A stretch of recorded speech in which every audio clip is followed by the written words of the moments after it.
Hello there. Well, an intro for this particular presentation was not what I had in mind originally, but because something occurred during the development of this review, an intro for this presentation was in order. So, back in August of 2021, there was this anime convention that, if I recall correctly, was one of the bigger ones in the United States, Otakon, went through, and Discotek Media, a distribution company that, pumps out anime for home video distribution, at least here in the United States, announced some titles that they acquired the license to, as well as plans on releasing them on home video. One of the titles was the classic anime OVA series from the 80s, Gunbuster. And when I discovered this announcement, I lost it. And I am jumping with joy with the anticipation of owning the series on Blu-ray one day, hopefully within next year. And not only is it getting a Blu-ray release, it's also getting an English dub. Something I thought would never happen with Gunbuster, considering the production history of Gunbuster. You see, when I did my research on Gunbuster, I remembered reading up that Gainax apparently lost the music and sound effects track to make producing an English dub possible for distribution here in the United States, or the West in general.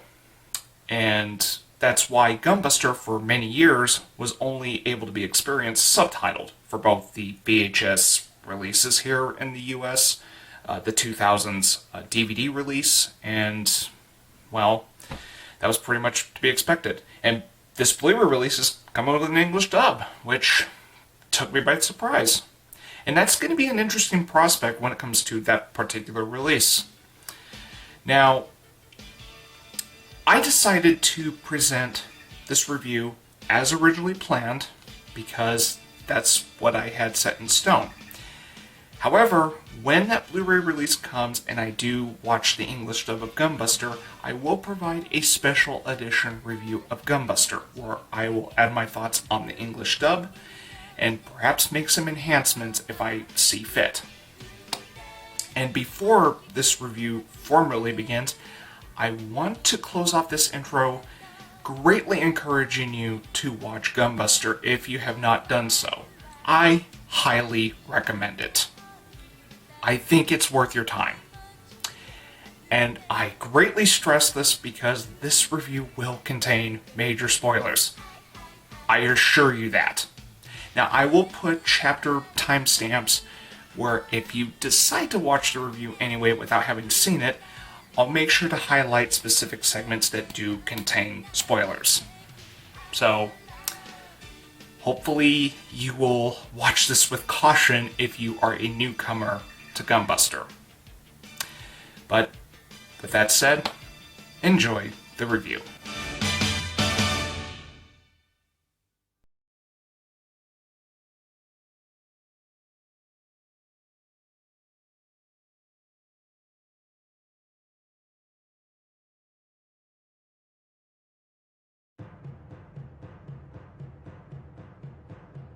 I am no stranger when it comes to Gainax as an anime studio. After all, one of my gateways into anime was Neon Genesis Evangelion, which is a Gainax production. Another Gainax anime I love is Tengen Toppa Gurren Lagann! Or just Gurren Lagann. Neon Genesis Evangelion and Gurren Lagann probably would have never existed if it wasn't for this one OVA series that got Gainax busting through the anime stratosphere. Howdy, Full Metal Cowboy, straight shooting a review of an anime OVA series where Gainax strove to aim for the top.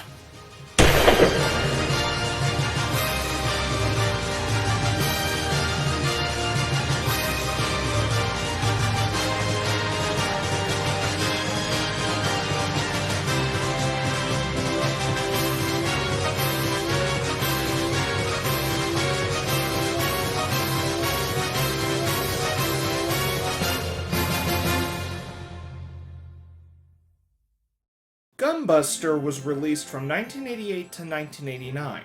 While I made it abundantly clear that this is a Gainax production in the introduction of this review, Gunbuster is the directorial debut of Hideaki Anno.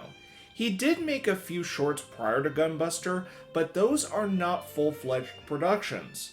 Prior to directing anime, he was also an animator for the Hayao Miyazaki film Nausicaa of the Valley of the Wind, by animating the God Warrior. This would explain why there is a cameo of the Nausicaa poster in Gunbuster.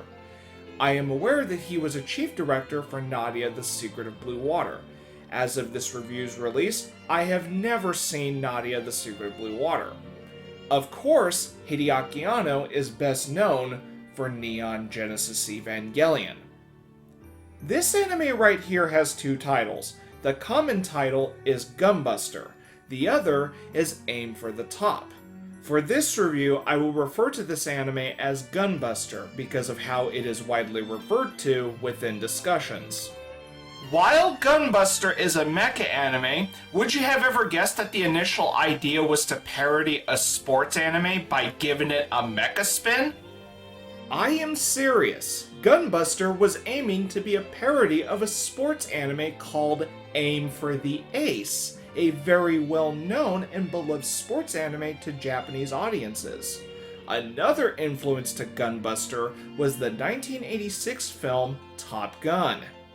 I have yet to see Top Gun as I release this review. The premise of Gunbuster goes like this. Noriko Takaya aspires to be a space pilot much like her father, who died after being attacked by an alien force. She enrolls in the Space Pilot High School for Girls located in Okinawa, Japan, and she is chosen by instructor Koichiro Oda. Hey yo, I think you'll need a wingman for this one. Bullshit! I think I can handle this one on my own. Alright, but I'm here until I feel like leaving. You know, you sure are a pain in the ass sometimes, you know that? Keep talking about Gunbuster, dammit! Oda sees Noriko's potential of greatness, even if her skills are not up to snuff. Over time, she eventually becomes a space pilot for the crew of the Excellion. The animation? It's fucking amazing! Hell yeah! Fuck yeah!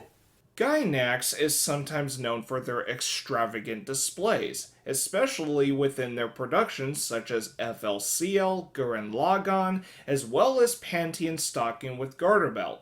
Those are all great fun, and so is Gunbuster. The animation lives up to the title of Aim for the Top, as it is easily one of the best looking anime for not only the 80s, but of all time. The titular Gunbuster may not be as famous as the Evangelions, or as memorable as Gurren Lagann. I can see why. Gunbuster is only in half of the series, and Neon Genesis Evangelion is a landmark in anime. As for Gurren Lagann, who the hell do you think we anime fans are? People with the memory of a goldfish? Hell no! I also love how Gunbuster prioritizes its animation. Sure, it looks great from episode 1 and maintains that level of quality in the next few episodes, but the latter half of Gunbuster is where Gainax artgasmed. I like this approach, and I can just imagine newcomers being impressed with the production values initially, only to be blown away by later episodes. One of the things that likely put Gainax on the anime map are Gunbuster's action sequences, and they are well timed, well executed, and they kick ass. Aren't you forgetting something? If you're referring to Gunbuster's animation, I think that's about it. Bullshit! You forgot to talk about them anime titties! Pimp Squirrel? Yeah? Those girls you're referring to are teenagers. Noriko herself is 15 years old. Well, Japan's age of consent laws differ from this country. Whatever you say, pedo squirrel. But, those anime titties! Also, fuck you! Wouldn't you know, Gunbuster is noted for having a realistic approach to breast physics. You would be a booby to call this display of jiggly tits to be fan service, as Hideaki Anno ingeniously utilized such movement to make Gunbuster's female characters move realistically amongst the rest of the characters. The nudity itself is only present in a few scenes. Say what you will about the matter, I find Gunbuster's fan service to be mostly tasteful when you consider that it was kept to a minimum and they only last about a couple minutes on average. There is only one scene in Gunbuster where I felt the fan service was unnecessary, but I'm glad to see that Gainax had their priorities and did not squander them throughout this entire production. Gunbuster is the tits. The music was done by Kohei Tanaka, who has worked on music for a few well-known titles throughout his career, spanning decades. But I won't give any of those titles a brief yet honorable mention because Gunbuster's soundtrack is an early work of Kohei Tanaka, and it is a solid work of his.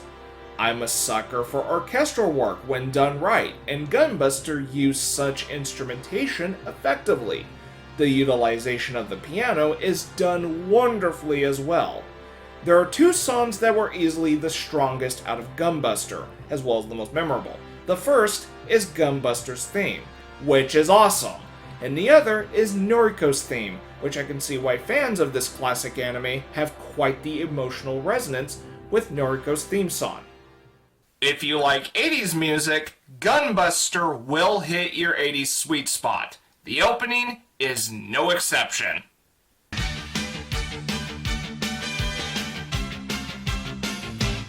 I dig Gunbuster's opening. It fits the series quite well. Sure, the visuals are mostly straight out of the early episodes of Gunbuster, but this never bothered me. Gunbuster's opening theme is a late 80s classic. I also dig the ending theme, which also does the job well, even if the visual aesthetic is different than the rest of the series. The cast of Gunbuster is well sound. I noticed quite a number of these cast members did go on to voice in some well-known anime since Gunbuster. The main protagonist, Noriko, shares the same first name as her voice actress Noriko Hidaka, who can damn well scream and get away with it. You also can't go wrong with Norio Wakamoto here. His manly voice is worthy of playing a coach. I'd let him train me any day. What? You won't let me coach you? Why not? The acting is quite good overall. Another thing I appreciate about Gunbuster is having simple introductions to its characters, and then showing them mature into more than just simplistic characters later on in the series. It's not hard to ask, am I right? Noriko may not be the best pilot in the universe for starters, but she is extremely likable for a main protagonist throughout the entire series, because Gunbuster does a damn good job getting the viewer to root for Noriko early on. What also makes her click instantly as a character is how she works off of Kazumi, who is much more charismatic and a confidently skilled pilot. To add to the dynamic of the main cast is the Soviet pilot Yun Freud, who started off being boastful about her skills as a pilot, which sparked a rivalry between her and Noriko alongside Kazumi. Yun Freud does eventually become more friendly towards Noriko and Kazumi, and they do continue their rivalry on a friendly level. Because why not? And yes, Yun Freud is clearly named after the two famous psychologists Carl Jung and Sigmund Freud. The latter would later inspire some of the concepts in Neon Genesis Evangelion. Then there's Coach Oda. Go on. Badass would be an understatement. Really, bruh? What the hell? He is the most interesting character in the series when considering Gunbuster explores his background. He was a survivor of the disaster that befell the crew of the Luxian, which Noriko's father was the admiral of that crew. This is a nice connective tissue of the character writing between Noriko and Coach Oda. For a 6-episode anime OVA, Gunbuster didn't need every character to be complex. The character writing is just right for a series that aimed to be action-packed with some serious thrown in for measure. While I do love a good deal of Gunbuster, there is one major flaw that I cannot ignore. Do tell. The pacing. You know what? I'm not gonna argue on that. Had Gunbuster been twice as long, this would easily be a 10 out of 10 anime. It does have an easy hook that starts the series on a high note as it properly introduces its characters and settings. Not everything is cheery in Gunbuster, and episode 2 certainly proves that when Noriko discovers the Luxian, and she thinks that her father could still be alive, only to discover that he is truly dead. I don't have an issue with this plot thread being dived deeper 2 episodes in. Episode 3, however, introduces a character named Smith, whom Noriko had romantic feelings for, only to end up dead later in the same episode. This kind of writing sounds familiar. Except for what Shinji does to Kaoru.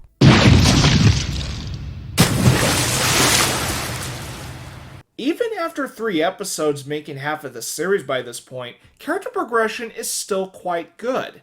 Noriko is trained further by Coach Oda and ends up getting sidelined during a conflict with the parasitic aliens, who finally start becoming more prominent beginning in episode 4.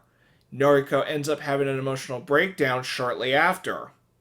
There's a very good reason why I am addressing those details. Because Noriko grows a pair of balls, metaphorical ones, and gets in the fucking robot!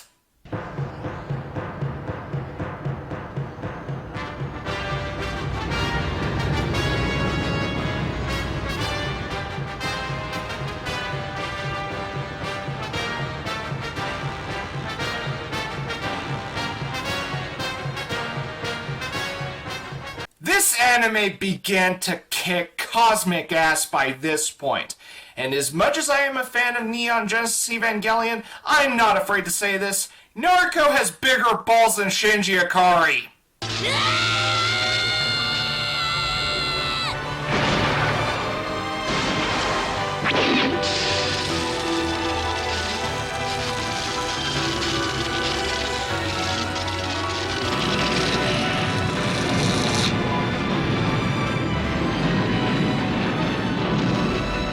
Ever heard of the famous tagline for the film Alien? In space, no one can hear you scream?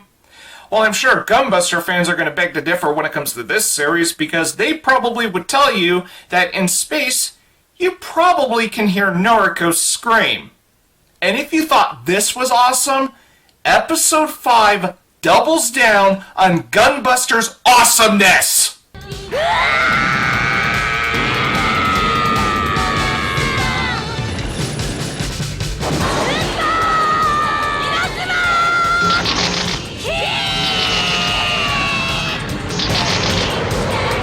Holy shit! This scene is so well earned for both Noriko and Kazumi, because episode 5 reveals that Kazumi had romantic feelings for Coach Oda. She breaks down thinking she will never see Coach Oda again due to his illness, as well as time dilation while traveling through space. Noriko gives Kazumi a pep talk, which snaps Kazumi off her emotional depression. This is also a great parallel to Kazumi giving an uplifting pep talk to Noriko back in school when she was not in high spirits.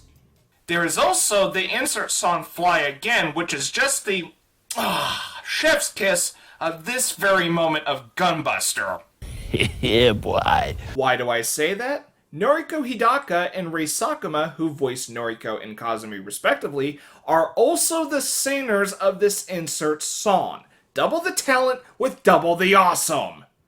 Kazumi does reunite with Coach Oda at the end of episode 5. Well, FMC, I think I'm gonna head off now. The ball's in your court. And remember, Gunbuster is the tits! Alright then. So, on to the part that I consider to be the most interesting of Gunbuster. The final episode.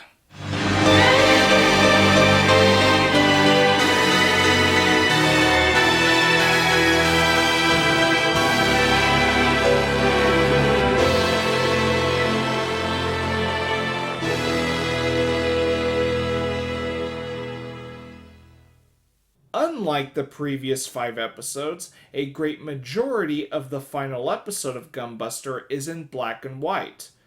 I was surprised at first because I did not expect Gunbuster to have an episode mostly in black and white. According to word of mouth, the final episode took a little more time and money to make, with the black and white aesthetic. Time dilation plays a massive role in the finale, and I think having the final episode in black and white was ingenious. While the reason for this aesthetic is never explicitly stated, I think some of the bittersweetness and fleeting time complements the final episode being in black and white. It did not take long for me to warm up to the aesthetic of Gunbuster's final episode. In between episodes 5 and 6, Kazumi and Coach Oda got married. And also in between the 2 episodes, Coach Oda succumbed to his illness. In the finale, Kazumi has aged. As for Noriko, alongside Yun Freud, they have barely aged since the events of episode 5, due to time dilation, while doing their duty as space pilots. After 15 years since episode 5, humanity is prepared to put an end to the war with the parasitic aliens at long last. The climactic battle is quite the spectacle, even if it's done with sketches and some rough animations, with the rendition of Hallelujah from Handel's Messiah playing in the background. Looks like Evangelion's not the only anime to use Hallelujah. Anyway, I like how the presentation here is unique, while also giving flashes of the battle occurring to pass some time before Noriko and Kazumi set off to detonate the black hole bomb and ending this war at long last, which comes at the cost of being separated due to time dilation. I don't think it's a bad thing for me to be late to the party when it comes to Gunbuster. If anything, now was the perfect time for me to get into Gunbuster, especially with what television and films are offering today as I release this review. It is possible to have a predominantly female cast in a piece of fiction. There just needs to be proper execution. Gunbuster has proper execution in this regard. As far as I'm concerned, some of the character development in this series was good, especially with Noriko, who has shown much growth as a character from being emotional and lacking in skill to becoming more brave and confident, leading to her heroism. I am sure some ladies out there would appreciate Noriko as a character who goes through her ups and downs and have a well-earned spotlight instead of Noriko being Little Miss Perfect. Okay, that's enough of my little tangent there. It's just that I got into Gunbuster at a point in time where I am getting sick and tired of certain tropes that have been coming up in these recent times in films and television. And I am so fucking happy that I got into Gunbuster now than ever before.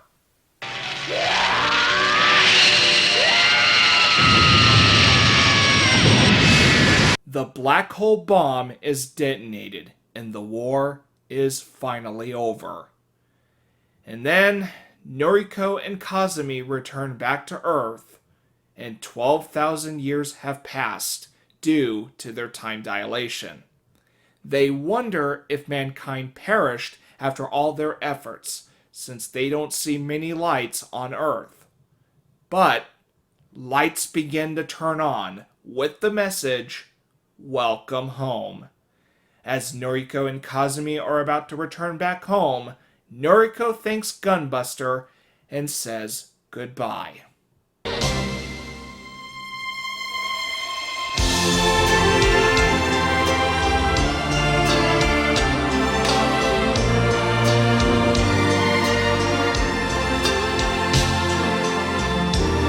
This transition from black and white to color is perfectly timed, and it makes the ending here a very memorable one.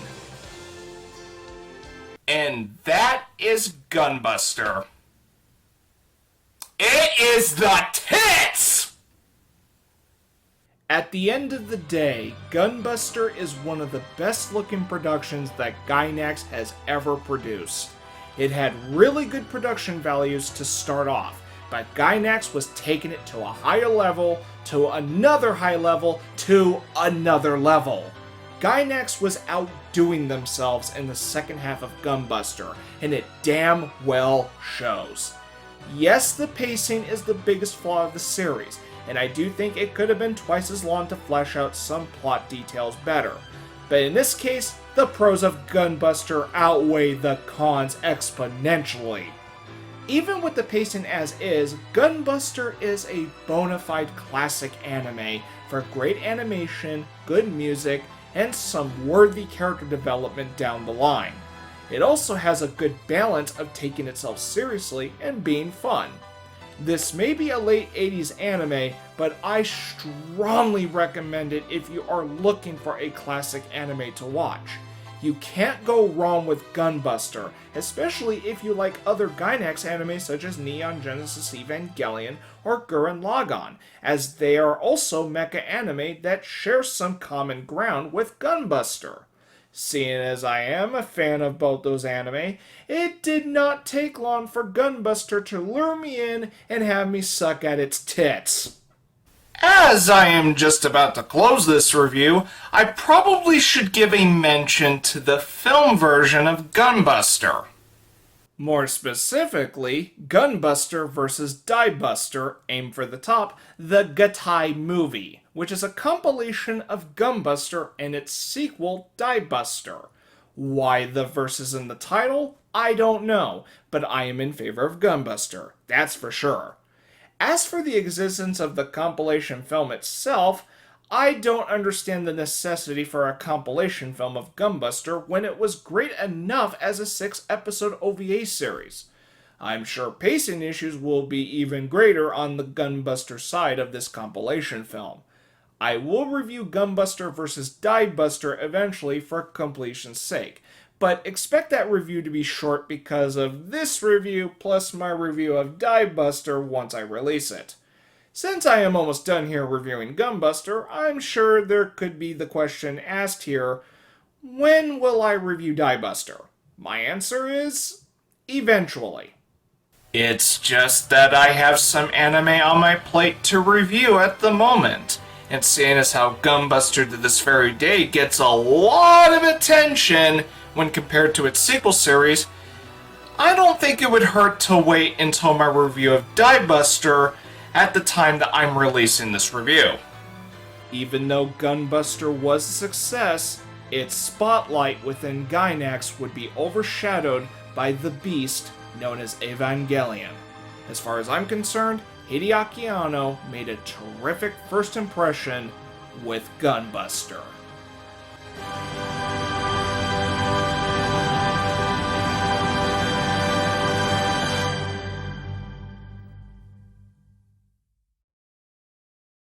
And now my review of Gunbuster, or as it's known by its other title, Aim for the Top, can drift off into the sunset. And I have a Gainax kick going on in my mind right now.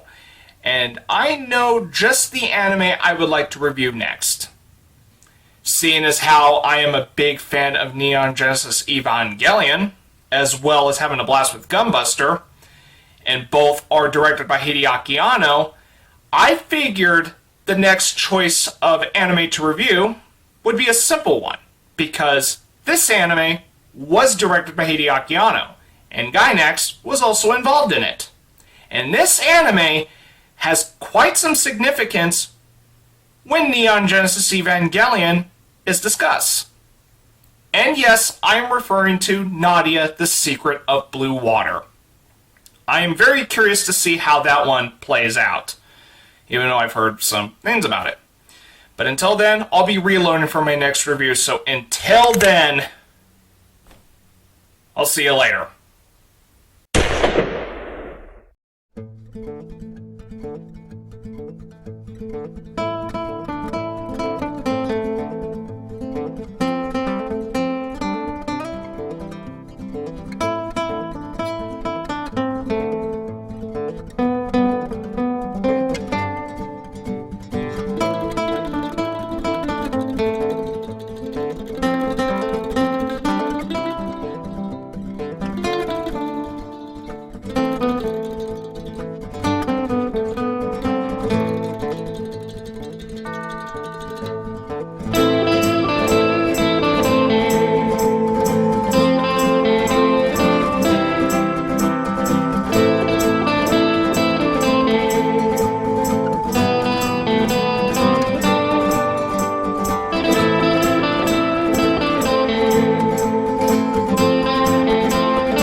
Bye.